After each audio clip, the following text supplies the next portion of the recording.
her so sadly.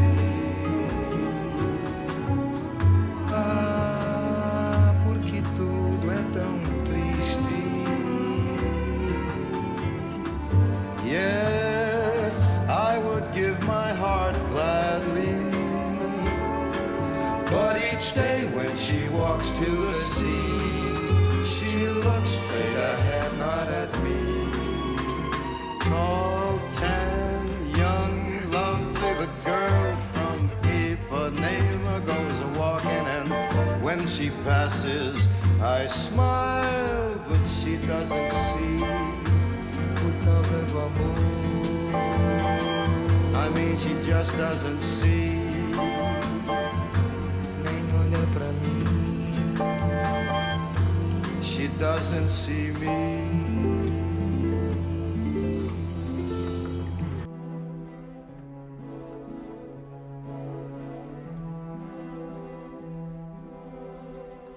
Esse registro simples de 1967 parece um encontro simples entre dois músicos, mas por trás da calma de Tom, existe um universo que ele raramente mostrava. Ele sempre pareceu tímido, quase encolhido dentro do próprio corpo, e ainda assim carregava uma força musical que moldou a identidade do Brasil. O curioso é que a grandeza dele não é feita de exageros, mas de sutilezas. As composições dele vivem num estado de encantamento triste, um pessimismo doce, quase filosófico. Tom enxergava o mundo como quem sabe que a beleza e o desastre caminham de mãos dadas. É por isso que, mesmo diante do Sinatra, ele mantém aquela postura serena e quase solitária. A música para ele nunca foi glamour, foi estudo, foi obsessão e, acima de tudo, foi contemplação. E quando a imagem daquele palco se apaga e entra a paisagem sonora de Urubu, a gente tem acesso ao outro lado, o Tom introspectivo, o homem que escrevia sobre amor enquanto observava passarinhos, mares e tempestades. E sempre percebia algo de frágil, de ameaçado, de transitório em tudo isso.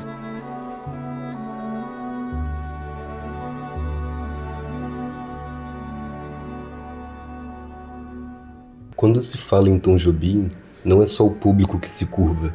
Os próprios mestres da música brasileira sempre enxergam nele um farol. Chico Buarque, por exemplo, alguém que dispensa qualquer apresentação, dizia que se perguntassem qual a pessoa musicalmente mais importante na vida dele, o primeiro nome seria o do Tom Jobim. Muitas das melodias que marcaram a carreira do Chico nasceram, na verdade, nas mãos do Tom Jobim. Numa comparação linda, o Chico chegou a dizer que quando uma música dele dá certo, ela se aproxima da arquitetura que Tom construía. Para ele, a música do Tom era como uma casa feita pelo Oscar. Curvas perfeitas, equilíbrio, luz, silêncio, uma beleza que parece inevitável.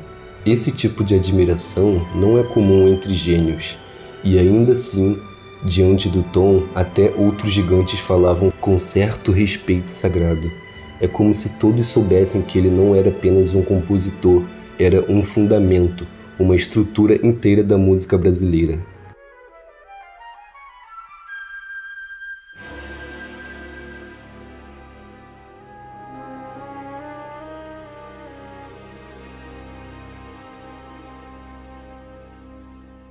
Antônio Carlos Jobim nasceu em 1927, no Rio de Janeiro. Ele cresceu em bairros que hoje são cartões postais, mas que na época eram só ruas tranquilas, casas baixas, mas por perto, um silêncio bom o bastante para um garoto tímido se esconder dentro do próprio piano. E por mais que ele tenha virado um dos maiores nomes da música brasileira, continuou assim, reservado, observador, meio escondido no canto dele. Mas existe uma história menor, íntima, que sempre me marcou mais do que qualquer prêmio. Uma história que revela um lado dele que muita gente não conhece. É a história da Lígia. Tom conheceu Lígia Marina de Moraes no final dos anos 60, no Bar Veloso, em Ipanema. Foi um encontro simples, ela estava sentada com uma amiga, ele chegou acompanhado de um fotógrafo. Conversaram um pouco, riram de algumas bobagens, descobriram que ela era professora da filha dele. Nada demais, só aquele tipo de encontro que poderia passar despercebido, mas não passou. Só existia um detalhe. Lígia era casada com o escritor Fernando Sabino. Isso colocou tudo no lugar logo de início. Nunca houve romance, nunca houve segredo, nunca houve nada além daquela energia silenciosa que às vezes existe entre duas pessoas que não podem ir além. Mesmo assim, Tom se encantou. Não foi paixão explosiva, não foi drama, foi uma atenção diferente, um olhar que fica preso. Dizem que ele pediu o telefone dela a um amigo em comum, e o amigo, querendo proteger o casamento dela, passou o número errado. Esse detalhe virou um dos versos mais bonitos e doidos da música. E quando eu lhe telefonei, desliguei, foi engano. Seu nome não sei, diz que se no piano as bobagens de amor que eu iria dizer.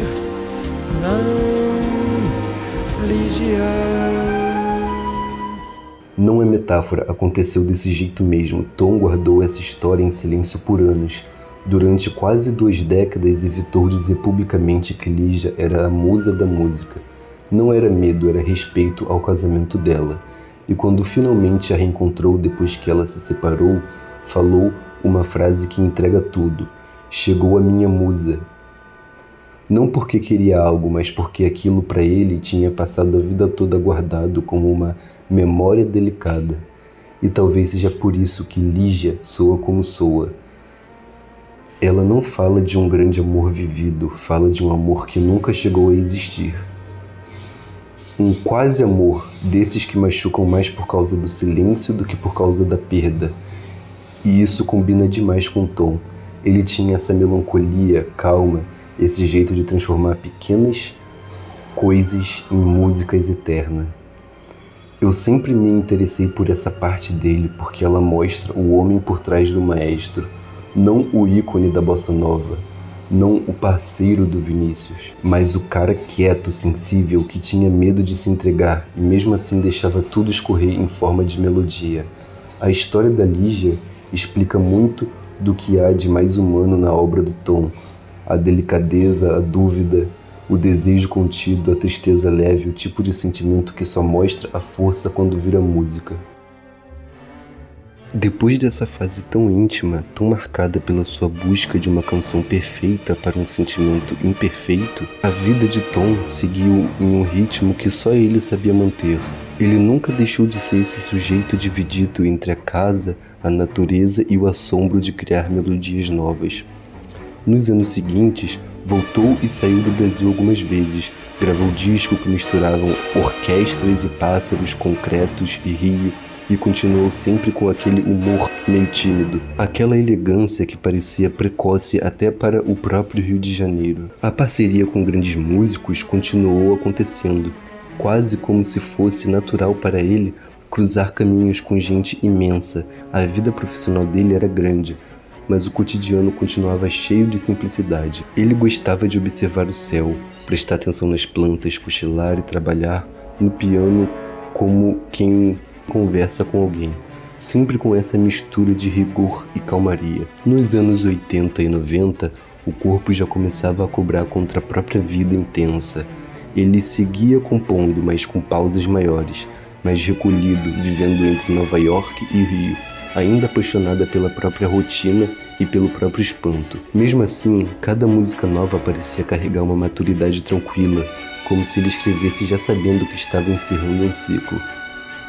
A morte chegou cedo demais para alguém que vivia buscando tempo para lapidar um acorde. E em dezembro de 1994, em Nova York, depois de complicações de uma cirurgia, Tom partiu aos 67 anos. O Brasil recebeu a notícia como quem perde um porto. Não só um artista, mas um dos espíritos mais importantes da música brasileira. Foi velado no Jardim Botânico, cercado de árvores, exatamente o tipo de cenário que sempre tinha alimentado a imaginação dele. A morte dele virou um daqueles acontecimentos que todo mundo lembra aonde estava quando ouviu falar, e não por causa do impacto brusco, mas porque, de repente, o país inteiro percebeu o quanto ele tinha moldado silenciosamente a paisagem emocional do Brasil. Não existia mais só o compositor da Garota de Ipanema.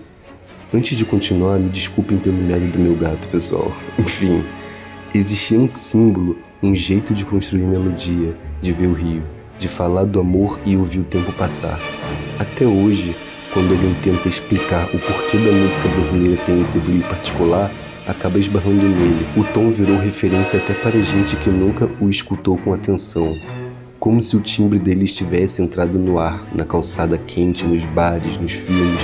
A influência dele não precisou de esforço. Ela sempre se espalhou como água que encontra o caminho. E talvez seja assim que a história dele se encerra, não como um capítulo fechado, mas como uma presença que continua teimando em tocar quem passa por perto. Porque Tom era isso, um sujeito que, com um piano e meia dúzia de palavras, mudava o clima de um país inteiro. A vida dele terminou, mas a música parece continuar respirando, como se estivesse só esperando o próximo ouvido disposto a reparar nos detalhes. É do cabelo amarelo, do zóio cor de chuchu. Quando eu virar gente grande, me caso logo com tu. O samba de Maria, o samba de Maria, o samba de Maria Luísa é bonito pra chuchu. O samba de Maria Luísa é bonito pra chuchu.